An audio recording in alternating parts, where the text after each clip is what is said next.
Overall, worst case scenario, about $49.1 million. Certainly nothing to sneeze at. Office of Management and Budget Director for St. Johns County, Jesse Dunn, announcing the total costs for a new sheriff's headquarters and additional first responder buildings. Karen Johnson has a full report. The St. Johns County Board of Commissioners is discussing a plan to the tune of over $40 million that includes a new sheriff's headquarters and the building of 4 new fire stations and includes a new Tri-County medical examiner's office. Commissioner Krista Joseph. We're behind in our infrastructure. I know Flagler Estates really needs the firehouse. It takes them 20 minutes to get a response. And I feel like we're going to have to approve more homes to do this. Hopefully we'll have a good financing plan to afford this because I'm a supporter of fire and police. St. Johns County Sheriff Robert Hardwick agrees with the need for a new headquarters since the original structure is outdated and ineffective and a temporary fix is in place. 110 of my employees are actually throughout numerous facilities. Some of our men and women are in the old medical examiner's office. That's where we currently house our risk and our HR.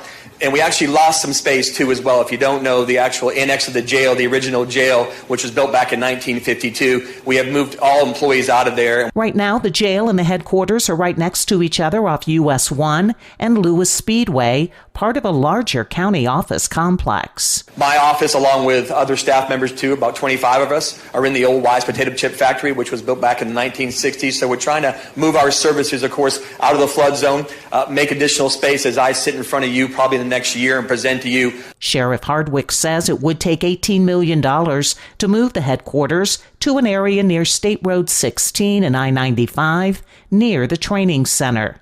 The plan, which was approved to move forward at the meeting, would be completed by 2027. About $14.5 million would have to be borrowed for the project, and the rest of the money would come from debt serviced by Sheriff's Office impact fees, according to the county. For St. Augustine's Local Morning News, I'm Karen Johnson. This local news is a service of your hometown Toyota dealer, Beaver Toyota, US 1 St. Augustine, here to wow you. The county actually named one of their main corridors after the longleaf pine trees. So. Probably after removing most of them. Probably. It was quite a while ago. How it works. The City of St. Augustine commissioners heard a first reading of an ordinance protecting longleaf pine trees. Liz Ryan has more. According to the University of Florida, longleaf pines once dominated the southeastern United States, covering 30 to 60 million acres. A wide variety of native wildlife depends on the unique longleaf pine ecosystem. Today, this stately pine tree has been reduced to about 10% of its original geographic coverage. Planning and Zoning Board Director Amy Skinner says the city is trying to protect the trees. During the City Commission's January 8th meeting, the City Commission requested that staff explore adding the longleaf pine to the city's significant tree list. The longleaf pine tree becomes most active in cone production when it is at least 15 inches in diameter breast height. This is considered when it is a mature tree.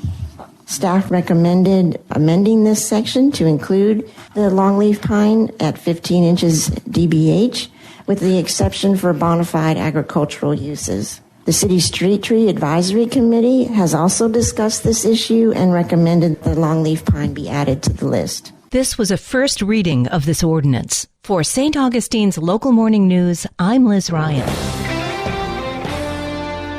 We understand the community is excited for this grand opening, and we're doing every effort we can to open this as soon as possible. St. Johns County is getting another Home Depot. St. Johns County issued the permit for the store last week. Project manager Hayden Trilling is with White Spunner Construction out of Mobile, Alabama. Home Depot is a great client that we've had a standing relationship with for over 30 years and have built numerous stores for them, and looking forward to another successful project with Home Depot and their design groups. Trilling says the store will be located near the World Golf Village, not far from Costco and Buc-ee's. It's very close to I-95, just right off the interstate there, super easy to access. I think the property is going to have 2 entry points for customers to be able to access, and so we're actually installing a turning lane coming off of International Golf Parkway. So customers will be able to access the site from International Golf as well as World Commerce Parkway. Trilling says the site will include parking for a Home Depot Load and Go for rental vehicles and equipment. This Home Depot will be fully equipped with a garden center, a lumber bay, fully stocked. It will have a tool rental center. So far, no word on the construction timeline or a potential grand opening date. For St. Augustine's Local Morning News, I'm Daryl Moody. And now you're up to date with St. Augustine's Local Morning News. I'm Rich Carroll.